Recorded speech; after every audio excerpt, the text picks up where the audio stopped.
All right, we're going to use scientific notation to form the calculation. We're going to get the answer in scientific notation and in standard notation. There are a couple of ways to approach this. One way that you can look at this is that everything is being multiplied. It's a 9.5 times 10 to the negative 15 times 2.6 times 10 to the 13th. So you can rearrange these numbers using the commutative property and multiply the plain numbers there, and then multiply your numbers that have exponents. So when I multiply my 9.5 times 2.6, just grab your calculator. You'll get a 24.7 out of this. So this is 24.7. And I know that when I'm multiplying numbers of the same base, I can write the base and add the exponent. So negative 15 plus 13 is a negative 2. This is almost looks like it's in in scientific notation, but we need to have just one non-zero number to the left of the decimal point. So what we're going to have to do is modify this a little bit.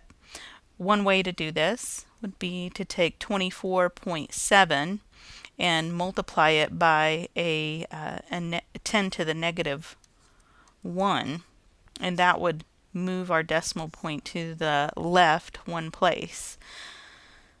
Then I have my 10 to the negative 2 up here. I can't just multiply by 10 to the negative 1. That would change the value of this number, so I'm going to have to multiply by a 10 to the positive 1.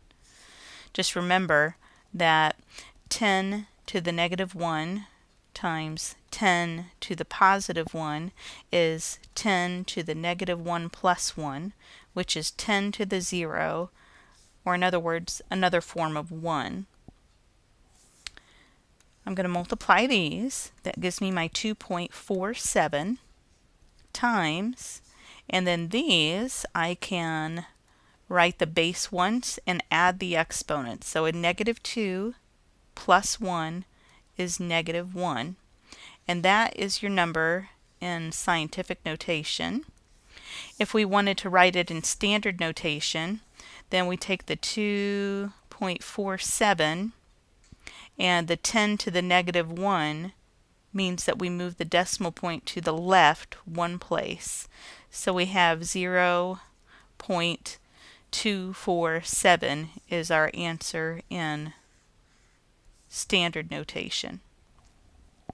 Another way to do the problem is to start out the way we did the first way and then use more of a conceptual approach of what these exponents are meaning for us. So we can go ahead and multiply the 9.5 times the 2.6. That gives us our 24.7 times our 10 to the negative 2, just like we did in our previous method. Now, we still need to have just one number to the left of the decimal point, so we're going to have to move that. So it'll be a 2.47 instead of 24.7. How do we modify this number so that these are mathematically equivalent?